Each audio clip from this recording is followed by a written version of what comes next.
Are you currently feeling frustrated because you cannot access your Hostinger account?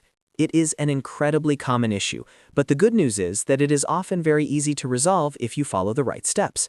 In today's video, I am going to guide you through the exact process to fix a Hostinger login error, specifically by using the password recovery flow. This method is the fastest way to regain access to your dashboard, manage your domains, and get your websites back online without having to wait hours for support.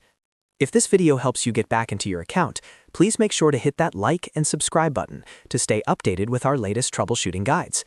All right, let's jump right in. First, navigate to the official Hostinger login page. You might see an error message or simply find that your credentials are not being accepted. Instead of getting stuck in a loop trying the same failing combination, look directly below the sign-in fields for the link that says Forgot Password. Click on that link to begin the recovery process. Next, you will be prompted to enter your registered email address.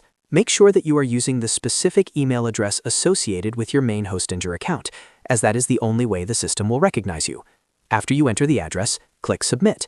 Now, head over to your email inbox and keep an eye out for a reset link from Hostinger. If you do not see it in your primary folder after a minute or two, be sure to check your spam or promotions tabs. Once you find the email, click on the provided link to be taken to the secure password change screen. Here, you will be asked to set a new password. Try to choose something strong, unique, and perhaps store it in a password manager so you do not lose it again in the future. Once you have submitted your new password, you should see a confirmation that the change was successful. Now, simply return to the official Hostinger login page. Enter your email and your brand new password, and you should be signed in without any more errors. It really is that simple to reset your credentials and clear that login glitch.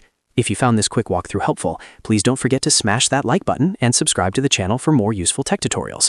Thanks for watching, and I will see you in the next one.